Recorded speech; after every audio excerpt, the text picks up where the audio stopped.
been mostly in many places. We have been asked to answer a few questions from some.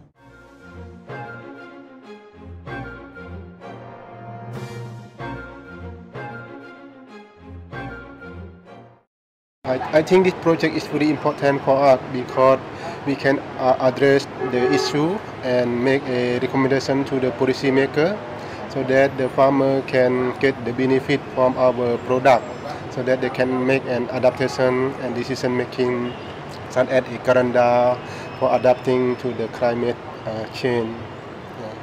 And can you tell us your experience with policy engagement in the project? Yeah, especially we also invite them to participate in our projects such as the PAFO and DAFO. They are really happy to join with us because it's a quite new idea, but they are also learn something from us, and then some feedback and some product that they can input to their work also.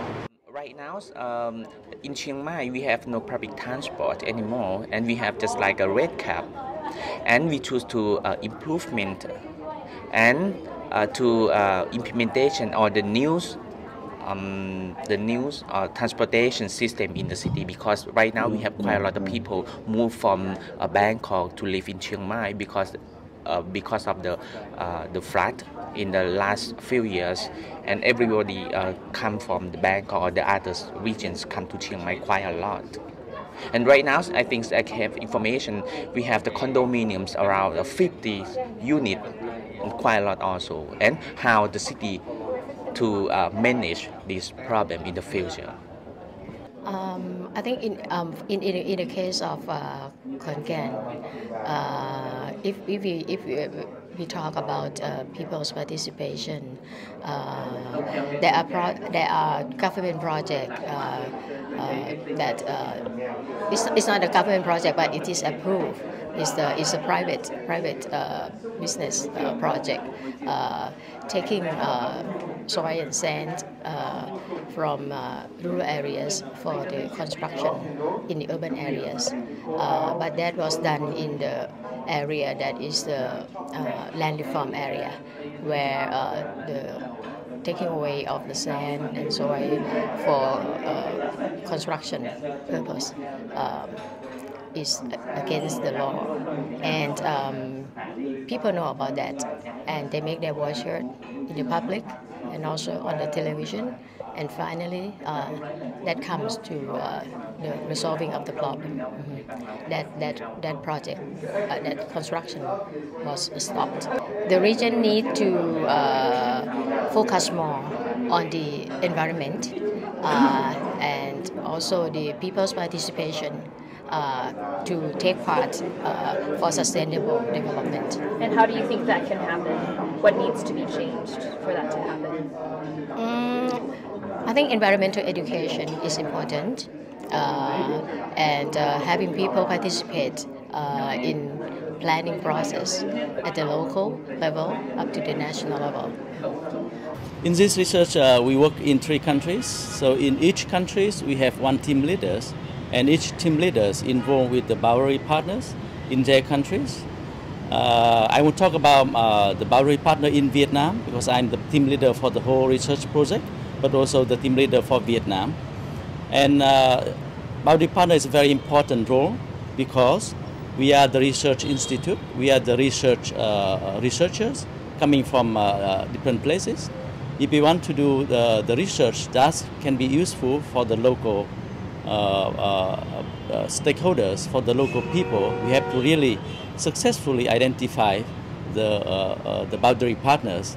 So at the beginning of the research, we discussed in the team, and we decided to engage with another research team in An Giang University, where the research being implemented, and we also identify with the local agency in charge of the climate change and in charge of the agriculture.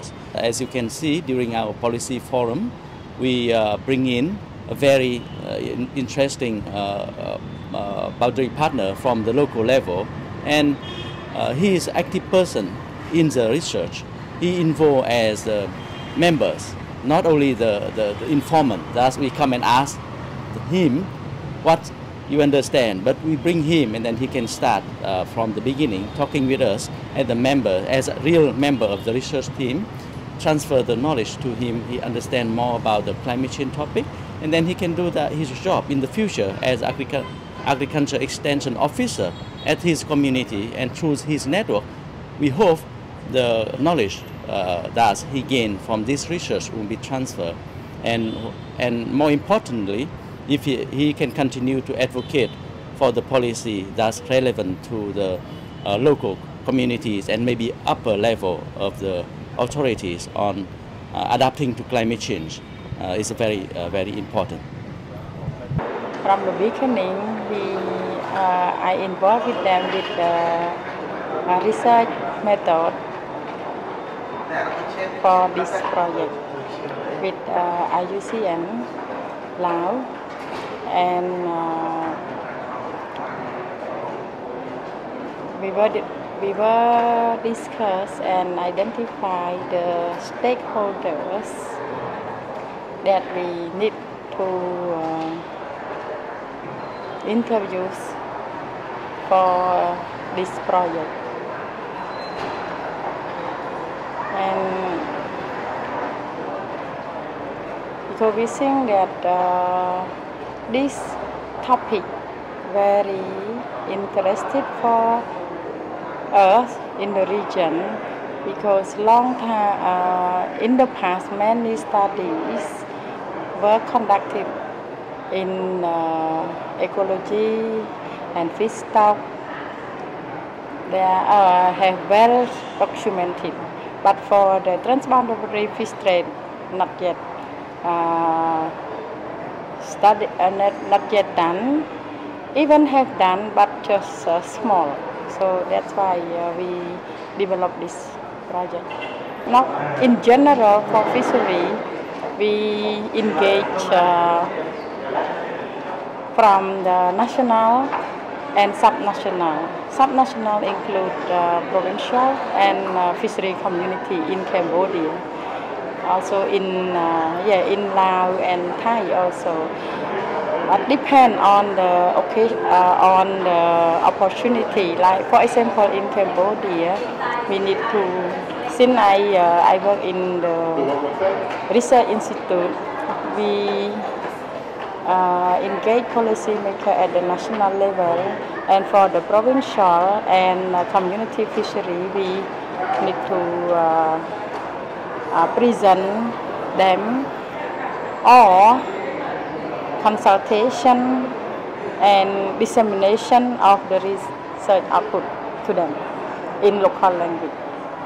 In forest environmental survey is very important, especially in the context of the climate change and the carbon emission.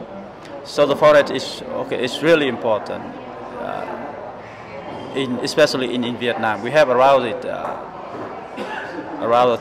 13 million hectares of the forest, and of which and about 32% of our total population living in or have the livelihood related to the forest.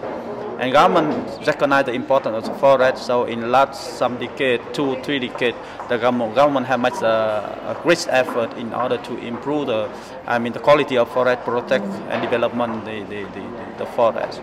However, annually we still deal with the forest decline rapidly. On average, about 1,600 hectares of the forest were chopped out by the illegal logging, by the fire or something like this. The important thing of the PFAT is we collect the resource. We collect the PFAT fee from the PFAT user, forest environmental service user. As a pilot time, we collect the money from the fee from the hydropower, water and tourism company. And you know that it is some kind like the first national program that we collect the resource. We socialize the forest protection. We learn about rice farming in Myanmar and Cambodia, and on sugarcane in Laos and Thailand, especially for the area of the small farmers, whether contract farming is beneficial to them or not, and what policy or implementation process should be followed. Then things like that. And what kind of policy engagement have you and your research group been involved in?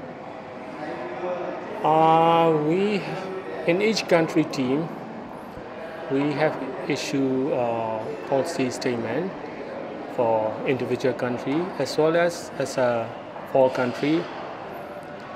We do recommend for the continuation of contract farming.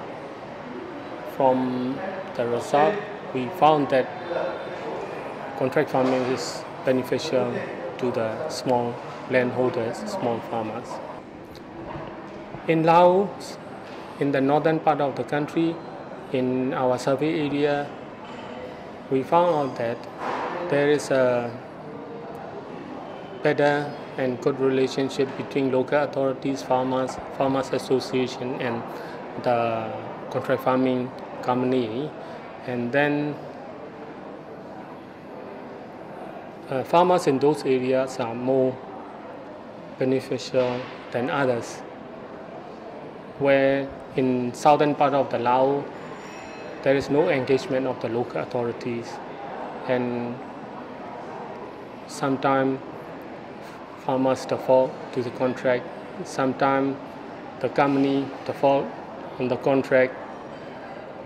We do have found a success story in northern part of the Laos, and also in Cambodia.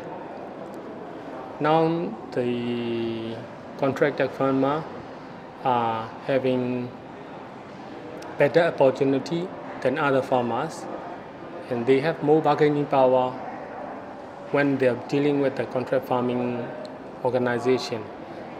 Now, in one company, contract farming company in Cambodia, they even provide shares to the farmers to continue to be contracted farmers with them. In Myanmar, in 2008, we have a cyclone Nakit, and then in the Ayawi region, about 2 million people has been lost, and more than 1 million agriculture cows and buffaloes has been lost. And as a rehabilitation program, the government insists the businessmen to set up rice specialized company and to provide credit to farmers. And that rice specialist company become a contract farming company. They are not only provide credits but also provide the seed, technology, and how the ways of farming, modern farming techniques. They also provide trainings to the farmers. So within 2 years, those farmers, those who have suffered from the cyclone Nakit on total loss, has regained their original status within 2 years.